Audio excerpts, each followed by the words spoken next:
Estamos de volta com a resposta. Assinale a alternativa correta em que consta a característica da colonização do norte do que hoje conhecemos como os Estados Unidos. Letra C, colonização de povoamento. Nessa aula, iremos voltar os nossos olhos aos ciclos de produção do Brasil. Primeiramente, vamos olhar aqui que os grandes ciclos, como a cana-de-açúcar, eles geraram também ciclos de produção econômica secundários, se assim a gente pode chamar, que teve alguma consequência para isso, como a produção de gado. O ciclo de cana-de-açúcar, que se concentrou principalmente no Nordeste brasileiro, ele no interior dessa região, foi palco, o interior dessa região foi palco da criação de gado. Então, a criação de gado, que era um dos principais alimentos da população da colônia. Então, o gado, ele teve características importantes também, não só para alimentação, mas servir como reforço para o transporte. Então, ou seja, houve uma interiorização dos currais, tá? O desenvolvimento da indústria do couro, que servia para embalagem para o tabaco, que era um produto para exportação.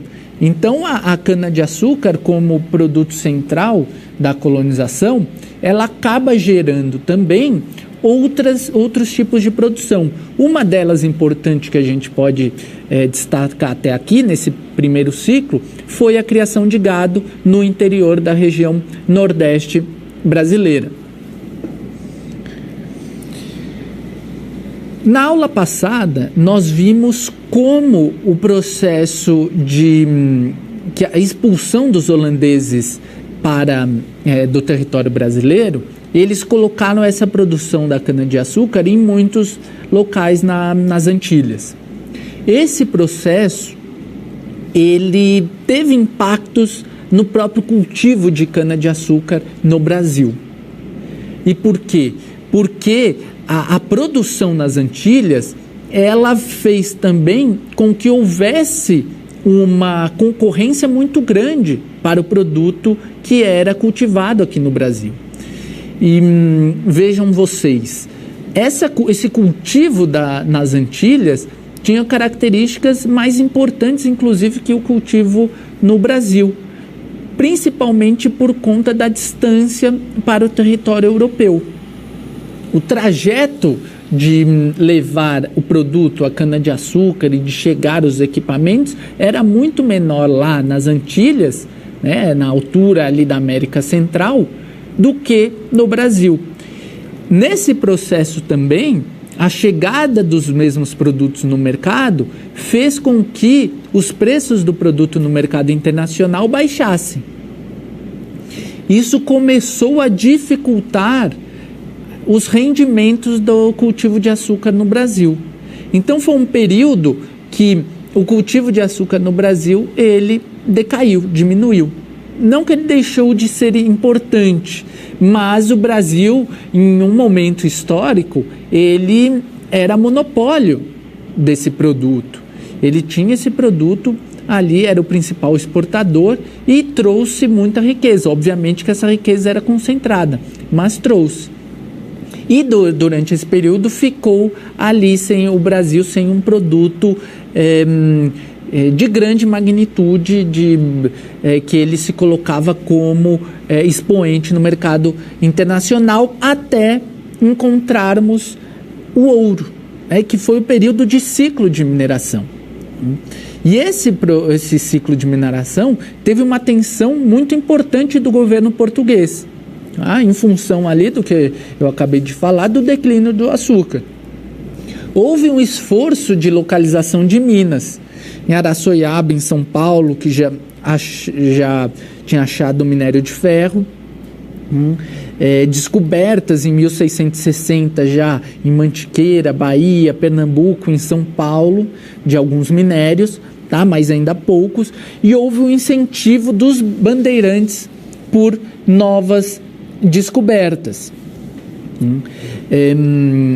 Ali por volta do século XVII, 1600, então bandos armados percorriam o interior do país em busca dessa riqueza.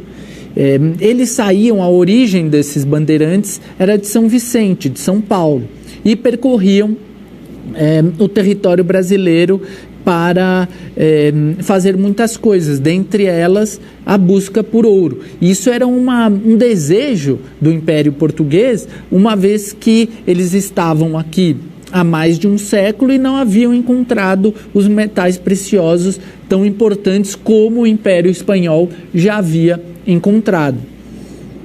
Os bandeirantes, eles tinham, né, algumas bandeiras, né, e quais eram?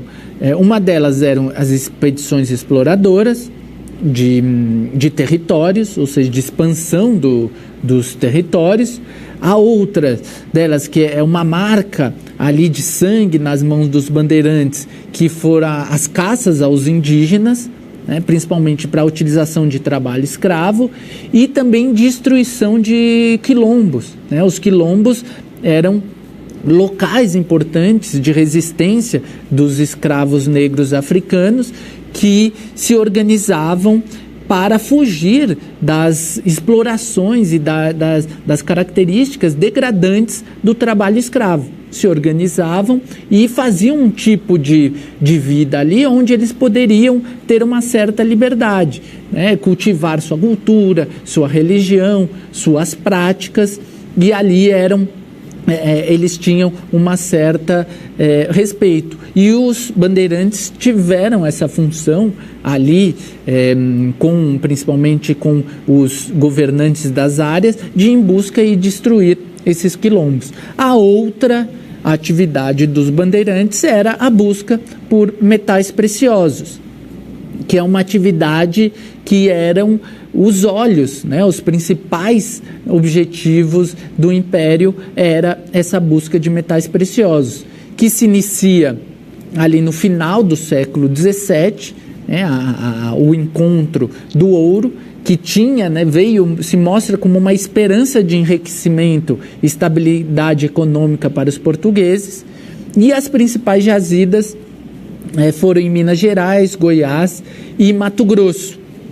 Aqui a gente pode olhar um pouquinho no mapa essas jazidas, e é importante a gente compreender que foram encontradas esses minérios, né? Regiões foram desenvolvidas nesse período, que também vale a pena conhecer: a região de Ouro Preto, região de São Tomé das Letras, região de Tiradentes, São João del Rei.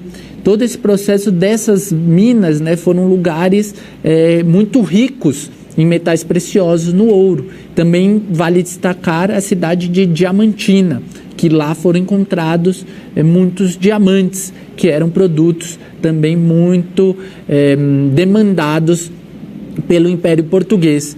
No início, esse escoamento desses metais preciosos, que começou ali no entroncamento, né, ali de Minas Gerais, eles eram feitos, né, ou por todo o tempo foram feitos pela Estrada Real. E a Estrada Real, ela tem um início, o primeiro escoamento era feito por Paraty.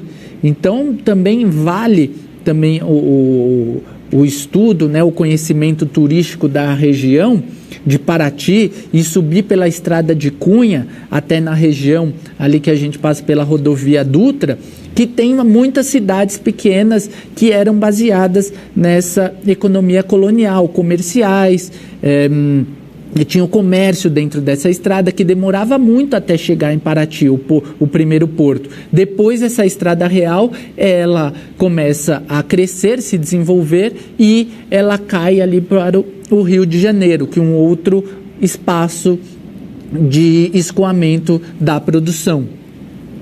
O auge do ciclo aurífero é no século XVIII, e houve um desenvolvimento muito grande, né? A população cresceu muito do país, para 3 milhões de pessoas, de 300 mil para 3 milhões de pessoas. Os portugueses, eles viam no Brasil uma forma de ganhar a vida, de chegar aqui no país, pelo ciclo aurífero e ganhar a vida. Só que chegando aqui, as coisas não eram tão bonitas assim. O processo de desenvolvimento e a colonização e a extração de minérios, elas eram divididas entre grandes minas que eram comandadas por um proprietário, e ali eram utilizadas a mão de obra escrava, e outras que eram as pequenas, as lavras, que era o ouro de aluvião, principalmente com pouca tecnologia e extraindo o ouro mais de superfície. E esse controle das minas era muito grande, por parte do Império. O Império controlava muito esse processo. Houve, até o ciclo da cana-de-açúcar, o Império mantinha uma distância do Brasil. E no ciclo aurífero, ele começou a colocar em prática outras ações de fiscalização, e até mesmo da Guarda Real. Por quê? Porque a cobrança de impostos, que era o quinto, em que toda a produção extraída deveria se pagar a quinta parte dessa produção para o Império, poderia ser muito bem, ela poderia ser escondida. Era difícil o controle dessa quantidade de ouro. E isso fez com que Portugal abrisse casas de fundição nas cidades mineiras, para que somente valesse o ouro com selo da coroa portuguesa. Isso foi uma forma de controle. A outra forma, nessa busca incessante desse processo de desenvolvimento do ciclo aurífero, foi a entrada maior da Guarda Real, que chegou a cometer abusos em território, em cidades mineiras, entrando nas casas das pessoas, nos comércios, para investigar esses processos do desvio do ouro. Isso tudo fez com que, inclusive, se manifestasse algumas rebeliões. A que a gente mais conhece é a Inconfidência Mineira. A Inconfidência Mineira, que teve esse processo com o seu principal expoente, que foi Tiradentes, de pessoas, principalmente de uma classe média surgida nas regiões de Minas Gerais, que não concordavam com algumas questões e lutavam, inclusive, pela independência do país, e queriam que a capital do país fosse São João del Rei. Além do quinto, pessoal, havia a derrama. A derrama era uma cota de aproximadamente 1.500 quilos de ouro por ano, que deveria ser atingida como meta pela colônia. Caso contrário, ocorreria a penhora dos bens dos senhores das lavras. Então era mais uma forma, se o quinto fosse muito pequeno, a derrama era como se fosse um mínimo. Um mínimo teria que ser pago. E ali o português, o Império Português fazia esse tipo de controle.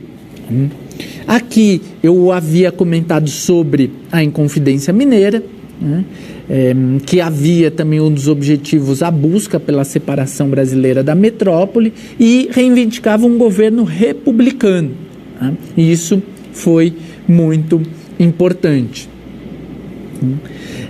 O ciclo aurífero, ele teve a decadência porque com o final das lavras, com o final do processo que foi acabando, o próprio Império Português, ele, na sua ganância de extrair totalmente esse ouro, não investiu em outras questões, como a educação dessa população na colônia, não investiu em novas técnicas de extração de minérios no país, né? O Caio Prado Júnior, inclusive, faz uma crítica muito grande, que o Brasil poderia ter capacidade de ser um dos primeiros a criar uma siderúrgica com a quantidade de minério de ferro que tinha no país. Só que os portugueses não tiveram esse investimento, estavam preocupados com outras questões. Vamos para uma interatividade. O declínio do ciclo aurífero se deve, letra A, ao crescimento do preço da mineração, letra B, à facilidade no transporte, letra C, à escassez de mão de obra indígena, letra D, aplicação de técnicas modernas de extração, letra E, a falta de interesse da coroa em novos investimentos exploradores. Vamos com a resposta. A resposta é letra E, a falta de interesse da coroa em novos investimentos exploradores. Nos vemos na unidade 2. Até a próxima.